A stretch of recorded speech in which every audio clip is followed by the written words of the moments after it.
और रायपुर से बड़ी खबर बता दें, बीजेपी अध्यक्ष विष्णुदेव साय ने सीएम को पत्र लिखा है। अवैध रेत खनन को लेकर सीएम बघेल को पत्र लिखा गया। प्रदेश की सभी नदियों में अवैध खनन हो रहा है, ये विष्णुदेव साय की तरफ से कहा गया। बिना स्वीकृति खनन किया जा रहा है। रेत माफियाओं को सत्ता का संरक्षण मिल रहा है। प्रदेश की संपत्ति को बर्बाद कर रहे हैं रेत माफिया। अवैध खनन से बिजली टावर्स के गिरने का भी खतरा है। इसके अलावा उन्होंने ये भी कहा कि पंचायत प्रतिनिधि भी खनन का विरोध कर रहे हैं। तो ये पत्र उन्होंने लिखा है मुख्यमंत्री भूपेश बघेल को। विष्णुदेव साय ने ये पत्र लिखा सीएम को और कहा कि प्रदेश की सभी छोटी बड़ी नदियों में रेत खनन जो है वो हो रहा है। रेत घाट स्वीकृत नहीं होने के बाद भी यहाँ पर ये सारी चीजें की जा रही हैं। रेत माफियाओं को सत्ता का संरक्षण मिल रहा है। और रेजिडेंट एडिटर आशीष हमारे साथ जुड़ गए हैं ज्यादा जानकारी के साथ। आशीष, कई मायने इस पत्र के, क्योंकि एक तरफ उन्होंने ये भी कहा कि सत्ता का संरक्षण यहाँ पर रेत माफियाओं को मिल रहा है।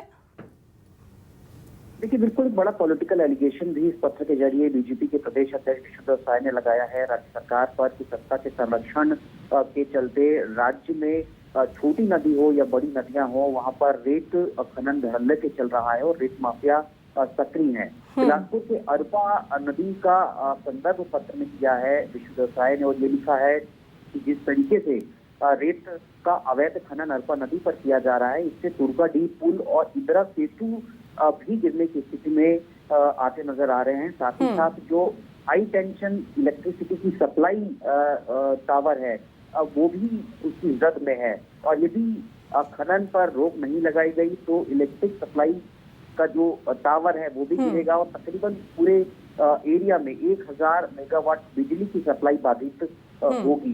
ये तमाम जिक्र जो है विष्णुदेव साय के पत्र में देखने को मिल रहे हैं। सत्ता का संरक्षण का एक बड़ा आरोप पत्र विष्णुदेव साय ने भूपेश सरकार पर लगाया है। बिल्कुल आशीष, और साथ ही ये भी पत्र में जिक्र किया गया कि पंचायत प्रतिनिधि भी इसका विरोध कर रहे हैं, लेकिन उसके बावजूद भी लगातार रेत माफिया जो है उनके हौसले बुलंद है। लेकिन क्या लगता है कि जो ये पत्र लिखा गया उसके बाद कुछ संज्ञान लिया जाएगा? सीएम कुछ संज्ञान लेंगे इस पत्र पर? देखिए, पहली मर्तबा नहीं है कि रेत के मुद्दे को बीजेपी ने उठाया हो। जरूर विष्णुदेव साय ने चिट्ठी लिखी है मुख्यमंत्री को, लेकिन विधानसभा के तमाम सत्रों में आप देखिए कि रेत खनन का मुद्दा लगातार उठता रहा है। मुख्यमंत्री ने खुद विधानसभा के भीतर इस बात की घोषणा की थी कि रेत घाटों पे सीसीटीवी कैमरे लगाए जाएंगे और स्थानीय स्तर की मॉनिटरिंग सख्त की जाएगी, जिससे अवैध खनन की जो शिकायतें हैं वो खत्म हो जाए। बावजूद उसके जिस तरीके से ये जिक्र उठ खड़ा हुआ है कि रेत माफिया सत्ता के संरक्षण में अवैध खनन की गतिविधियों में लिप्त हैं, तो एक बड़ा सवाल यहाँ पर खड़ा होता है। हालांकि चिट्ठी पर सरकार का रुख क्या होगा, मुख्यमंत्री भूपेश बघेल का रुख क्या होगा, ये देखना फिलहाल बाकी है। बिल्कुल बिल्कुल आशीष, बहुत शुक्रिया आपका जानकारी साझा करने के लिए।